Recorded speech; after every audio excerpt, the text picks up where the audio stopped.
Hello friend, कैसे हैं आप लोग। मैं आज आप लोगों को इंटर परीक्षा के हिंदी का पूरा सिलेबस बताने जा रहा हूं, क्योंकि सिलेबस को जानना बहुत ज़रूरी है। क्योंकि हम लोग कितना क्या पढ़ेंगे, क्या नहीं पढ़ेंगे, क्या छोड़ना है और क्या पढ़ना है, इसके लिए हम लोगों को सिलेबस देखना बहुत ज़रूरी है। इसलिए आज हम लोग पूरा हिंदी के पूरे सिलेबस, कितना मार्क का क्वेश्चन पूछता है वो सब जानेंगे। और कौन सा बुक बेस्ट होगा, कौन सा किताब पढ़ें कि हम क्या 90+ स्कोर कर सकें। जैसे कि आप यहाँ पे देख रहे हैं, हमारा यहाँ पे हिंदी में टोटल कितना मार्क है, 90 मार्क है। मैं आपको सब बताऊँगा, वैसे वैसे आप पढ़िएगा और वैसा ही मेहनत कीजिएगा तो आप भी 90+ स्कोर कर सकते हैं, ला सकते हैं। बिना देर किए अब चलते हैं पहले इसकी सिलेबस की ओर। सिलेबस, फुल सिलेबस आप लोग पता है कि हमारे जो बोर्ड एग्जाम है उसमें दो तरह के क्वेश्चन बनते हैं, एक ऑब्जेक्टिव और एक सब्जेक्टिव। हमारे एग्जाम में 50% ऑब्जेक्टिव पूछे जाते हैं और 50% सब्जेक्टिव पूछे जाते हैं। आप लोगों को तो पता है। अब ऑब्जेक्टिव में सबसे अधिक प्रश्न कहाँ से, ग्रामर से पूछे जाते हैं, व्याकरण से पूछे जाते हैं। आप लोग यहाँ पे देख रहे हैं कि 45 ऑब्जेक्टिव हमारे बिहार बीएससीबी के टेक्स्ट बुक से पूछे जाते हैं, यानी बिहार बोर्ड का जो किताब छापते हैं उससे 45 ऑब्जेक्टिव, और शेष ऑब्जेक्टिव हिंदी ग्रामर, कभी कभी तो 55 से भी अधिक ऑब्जेक्टिव ग्रामर से ही पूछ दिए जाते हैं। अगर आपको एक अच्छा अंक लाना है तो 45 ऑब्जेक्टिव में कुछ डेट वाले ऑब्जेक्टिव होंगे जो कि याद रखना नामुमकिन है, मुश्किल नहीं नामुमकिन है। इसके लिए आपको क्या, ग्रामर पे पूरा जकड़ बनाए रखना है। अब चलते हैं, देखते हैं कि सब्जेक्टिव में कहाँ कहाँ से प्रश्न पूछे जाते हैं, कितने मार्क का। अब हम लोग सब्जेक्टिव देखेंगे कि कितने कितने मार्क के कौन कौन से क्वेश्चंस आते हैं। तो सबसे पहले हमारे बोर्ड एग्जाम में जैसे सब्जेक्टिव सेशन शुरू होता है तो सबसे पहले 8 मार्क का एक निबंध आता है। आप लोग सोचते होंगे कि निबंध लिखना तो बहुत आसान है, लेकिन ऐसी बात नहीं है। आप जब टेंथ में जब आप लिखते होंगे निबंध, तो उसमें टॉपिक दिया रहता है। जैसे प्रदूषण के बारे में लिखना है तो उसके भूमिका, उसके कारण, निवारण, उपसंहार। लेकिन वही चीज़ आप अगर 12th में पूछेगा कि प्रदूषण में निबंध लिखिए, तो वहाँ पर कोई भी उसका टॉपिक नहीं दिया रहेगा कि इसके बारे में, वहाँ पे टॉपिक आपको खुद से बनाना पड़ेगा। अब दूसरा हम लोगों का क्वेश्चन आता है व्याख्या करें। दूसरा हम लोगों का क्वेश्चन पूछता है व्याख्या, 4 × 2 यानी 4 मार्क का क्वेश्चन पूछता है।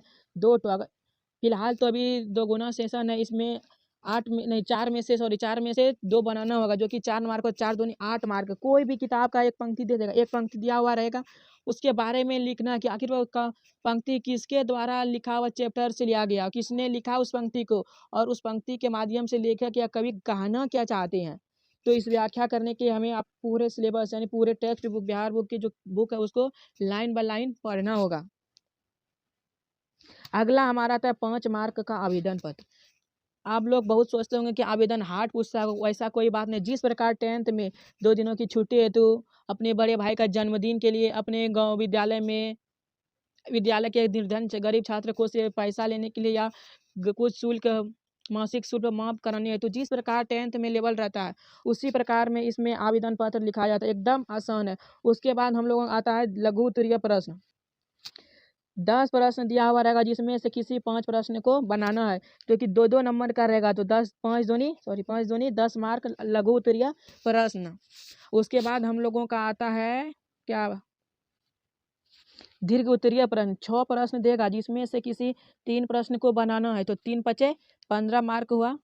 6 में से कल 3 या 4 क्या देगा, 3 या 4 ऐसा प्रश्न देगा, मतलब उसको क्या कहते हैं, सारांश देगा।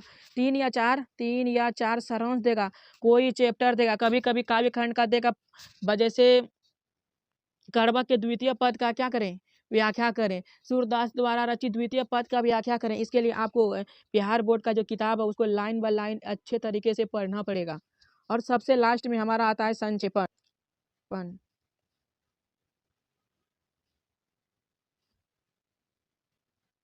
सबसे लास्ट में हम पूछता है 4 मार्क का संक्षेपण।